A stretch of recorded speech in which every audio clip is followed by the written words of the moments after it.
This is Larry Fink and Elon Musk on aging. Is there going to be anything that we can, reverse aging? Okay, the conversation about reverse aging. And look what Musk's answer is. Fink, who I believe, Rob, is in his late 60s, early 70s. Can we find out how old Larry Fink is? He runs BlackRock, $14 trillion. 73. 73 years old, assets under management, 22,000 employees, give or take. They have offices in 30 countries. They have investments in 100-plus countries. But he's at an age where it's kind of like, look, man, I'm getting close to this thing. Can I reverse aging? Elon Musk's answer excites Larry Fink. Watch this. Can you and I reverse aging in this new history, or are we going to see it? I haven't put much time into the aging stuff. I do think it is a very solvable problem. Like you can. I think when we figure out what causes aging, I think we'll find it's incredibly obvious. It's not a subtle thing. The reason I say it's not a subtle thing is because all the cells in your body, with some pretty much age at the same rate. I've never seen someone with an old left arm and a young right arm ever in my life. So why is that? That means that there must be a clock, a synchronizing clock, right, that is synchronizing across 35 trillion cells in your body. There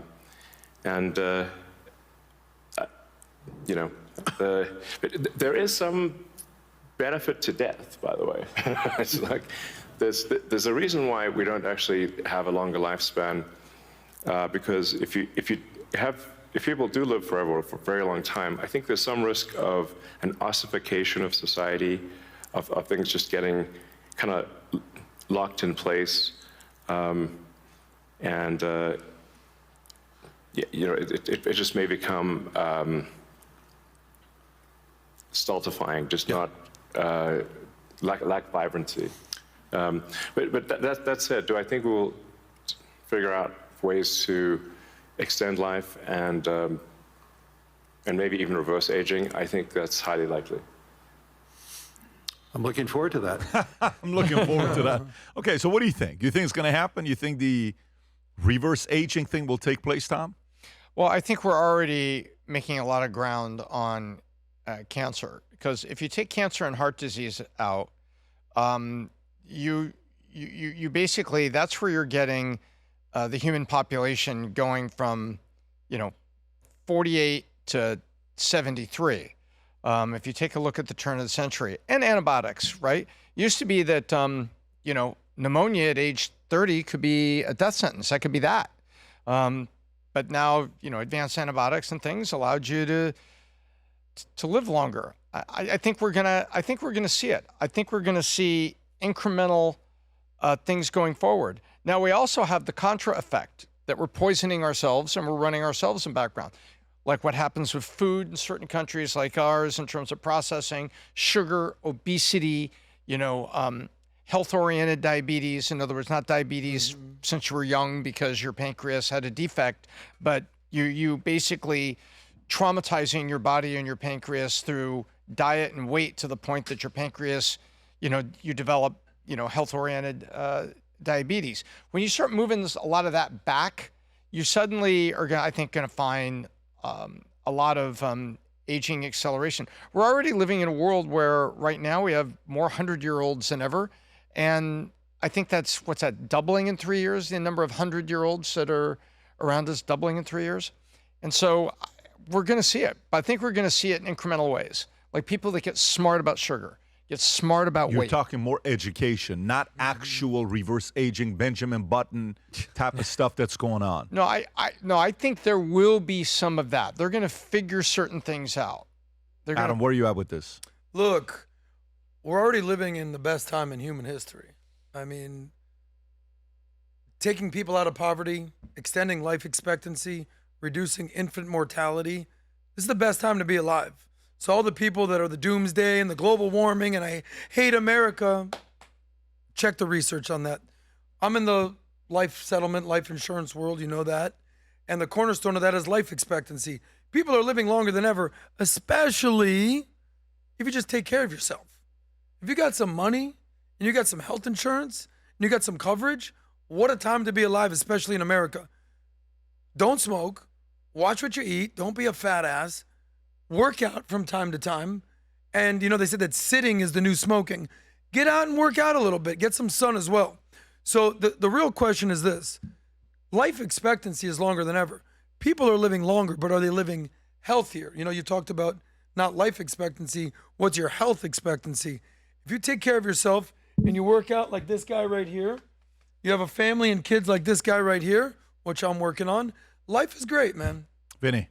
Well, I think, it's reverse aging, going backwards. The Benjamin Button thing is hilarious, but I think taking care of yourself should be. But the reverse aging, guy. Yeah, Do you that's think what I'm saying is reverse aging will happen? No, I think it will. I think Pat, everything to me with technology and everything that's happening with AI, they're definitely going to figure it out, especially when he simplifies it the way that he's saying it's the clock. Can you imagine they put something in you and you're seeing your skin, the wrinkles going away. And by the way, you're lasting longer and you're being here. But as a Christian, I think we forget like the design of this whole thing. It's not to be here forever. It's be fruitful, be multiply, pass on the wisdom to the next generation, and then meet your maker. I think that arc has to happen. So messing with the plan, with God's plan, and yes, I think it's going to happen. But you're supposed to live your best life. And then you're supposed to move on. I think these guys are messing with. What are you thinking?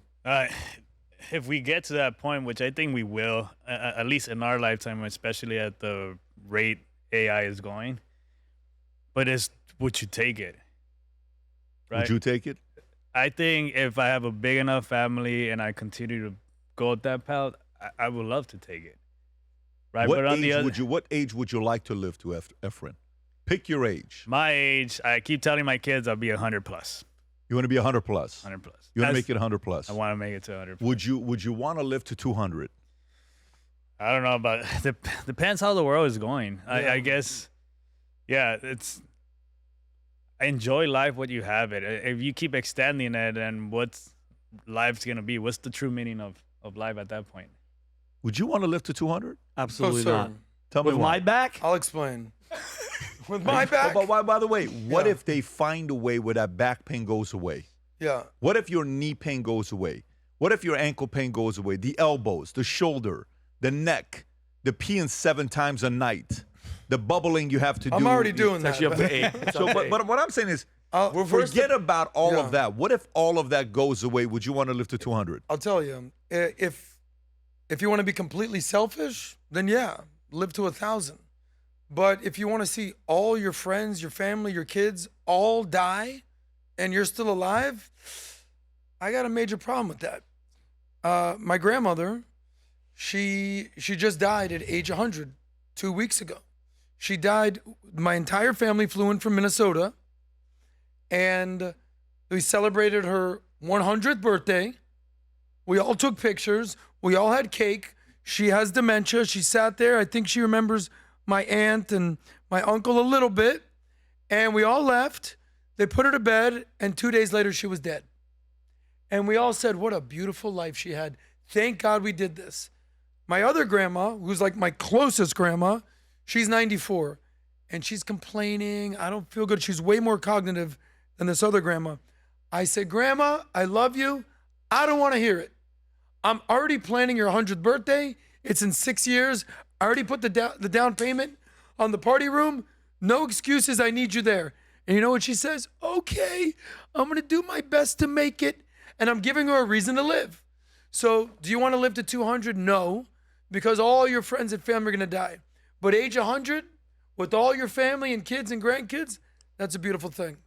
Yeah, well, what I'm talking about is you go to a doctor, new technology comes out, for $1 million, they can make you look to the best version you can be and internally change organs, healthier, live longer. If you have the resources, buy a younger heart, younger this, younger that, they do the surgery, they put it in there. Would you want that? Would you want to do that? I would want a better. I mean, I have high blood pressure. I would love it. Give me a heart. You with the red face and the veins have high blood pressure? Adam, sitting next to you is the reason I get the red veins in the freaking face. Vinny, sitting next to you, my left eardrum is now non-existent. Huh? Sitting next to Ephraim, it feels great. That's called compare and contrast. Where are you at with this? Well, first of all, God's not going to let us do anything in medicine that he doesn't want us to do. So I have faith in that. I have faith that he's in control, right? He says he knows the days and things. So I believe God's in control. I don't think we're going to get to like magic reversal, but I think we're going to get to a lot of life extension. I think we're going to get to a lot of things on cancer and a lot of things on life extension, Pat, where you age more slowly and you age better. I don't think we're going to be able to go into reverse. We do things like facelift and Botox, and suddenly a 40-year-old person looks 32, 33, tighten up the skin and all that. And you can worry about that all day long. And there are some things you can do that way. But I think we're going to have slower aging, and we're going to conquer certain diseases. But I'm like, you know, I am absolutely, you know, focused on 100. And I've actually more recently, because I look around how old will everybody be around me, I look at 110 and I say, and then I look at all the stats. You know, there's going to be 420,000 100-year-olds when I turn 100. I'm going to be part of that. I like that. I'm going to BBD, get to can I this. ask you a question? Yeah. So, forgive me if it's too personal. We all love your dad, Gabriel. He's 83. Have you had that discussion with age 100, how long he'd want to live? Obviously, that's your role model, your hero. What are your thoughts on him living to 200? See, that's a different conversation. I'd want him to live and outlive me. I want everybody to outlive me. It's not even a question, but there's a reason why God created it the way he did. I think there is, in the weirdest way, is certain experiences that bring pain. I think it's necessary. I think you need it. Because you need, you know, when I was coming up, I needed setback to humble me. Yeah. You know, I if I was a 22-year-old today, it would be a very different PBD people would be remembering me for. If I was 22, having nothing to lose, having nothing that's going on, life was, I'm in debt $49,000, you know, and then I'm with this company. I'm a rock star at 21. I'm giving talks on yachts in Newport Beach, and I'm the poster child of this technology company that's coming out with this billionaire that is mentoring me in LA. And I'm at his place in Newport all the time. Beautiful $35 million home at that time. It's now a $100 million home on the water. Beautiful, beautiful property. And then I'm like, man, I'm going to be this, I'm going to be that. And then boom, I lost it all. And it was embarrassing. Girl leaves. Friends are making fun of you because, you know, I thought you were going to be a millionaire. I thought you're pulling up on a Ford Focus, that stick shift, no power windows, you know, the old school windows. The AC is a ghetto AC. Car payment on the Focus is $228.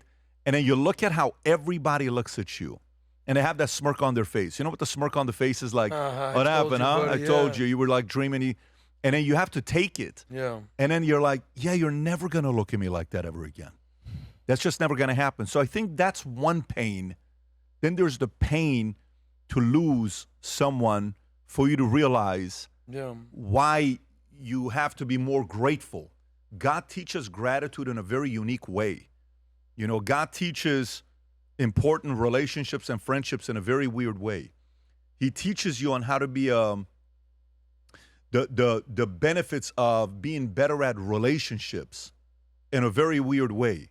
You may have a transactional mind and you're like, well, I'm going to do this, I'm going to do that. And you're like, no, man, you need relationships. You have to learn how to better build relationships. So to me, look, you know, with my dad, I asked God for one thing with Dad many years ago when I was in the military. I just said, God, I want my kids to get to know him.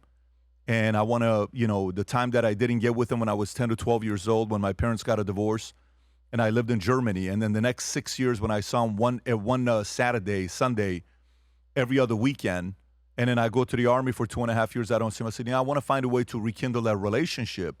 And then now he lives with us the last 5 years, family, all of that. No. There is a time for everything. I mean, even in the Bible, who says that? There's a time to mourn. There's time to who says that? Is that King Solomon wrote it in Yeah, Solomon said that. Ecclesiastes. Yeah, Ecclesiastes. Yeah, there's a time really for everything, right? There's a time to weep, there's a time to laugh, there's a time to mourn, there's time to dance. That is that's, really Simon and Garfunkel. a part of life. Like, we have to realize, mourning happens, and sometimes it's a way of saying, hey, it's your time to step up. Stop being so selfish. Stop living your life just for you. People are relying on you. People are relying on you to lead the family. I had one of my guys, when his father died, he called me one time. He was driving back from Lodi back to California, and we're on the phone together, and he's just crying. I said, listen, you can cry all you want with me on the phone right now. Do it. Get it out of your system. When you get in front of your family, everybody else can cry. You're officially the leader. And if you need to cry, step away, get in the car, come back. One person needs to carry the burden, the family. One person needs to carry the burden, the family. Cry privately as much as you want the next 5 hours. When you get there, you're the oldest son. You need to officially be able to lead this family.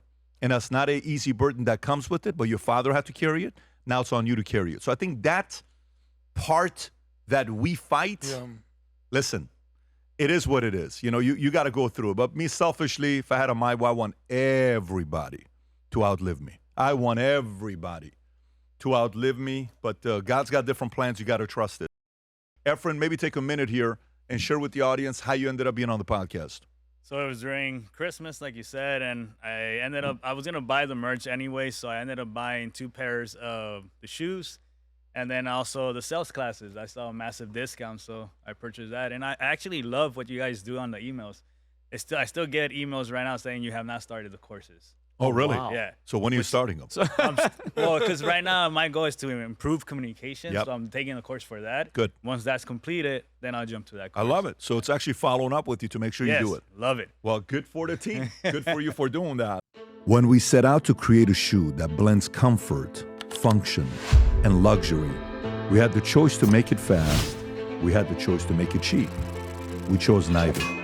Instead, we chose Tuscany, Italy. We chose true Italian craftsmanship, each pair touched by 50 skilled hands. We chose patience, spending 2 years perfecting every detail, and we chose the finest quality at every step. Introducing the Future Looks Bright collection. Not rushed, not disposable, not ordinary. Rather, intentional, luxurious, timeless.